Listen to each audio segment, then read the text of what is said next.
अरे वाह टर्टू, हे छा आहे? वरी कहिड़ो कॉम्पिटिशन खटियो आहे? मां सिहड़ खां रेस खटे आयो आहियां। मां नंबर 1 आयसि ऐं हो number 2।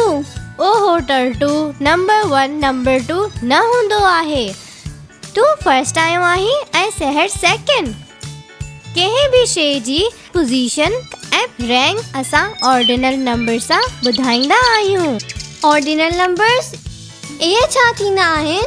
Ordinal numbers tells us about position of things। यानी ऑर्डिनल नंबर्स अहिड़नि नंबर्स खे चइबो आहे जेके असांखे शयुनि जी पोजीशन या ऑर्डर ॿुधाईंदा आहिनि। Ordinal numbers tells us about position of things।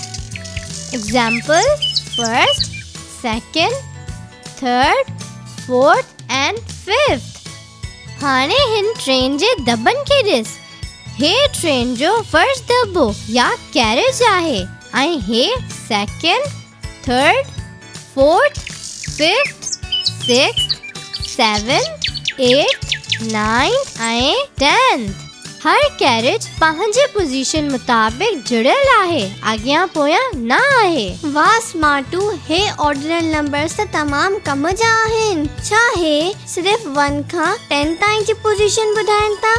न टर्टू, हे त हलंदा वेंदा आहिनि। जीअं 11 नंबर जी पोजीशन जी 11, 12 नंबर जे लाइ 12, पोइ 13, 14, 15 ऐं अड़े तरस, एतिरी जल्दी बि कहिड़ी आहे? थोरो असांखे बि त कोशिश करण ॾे। ठीकु आहे, त हाणे तव्हां 15 खां पोइ नेक्स्ट 5 कैरेजेस जा ऑर्डिनल नंबर्स ॿुधायो। Identify the position of next 5 train carriages after 15 using ordinal numbers।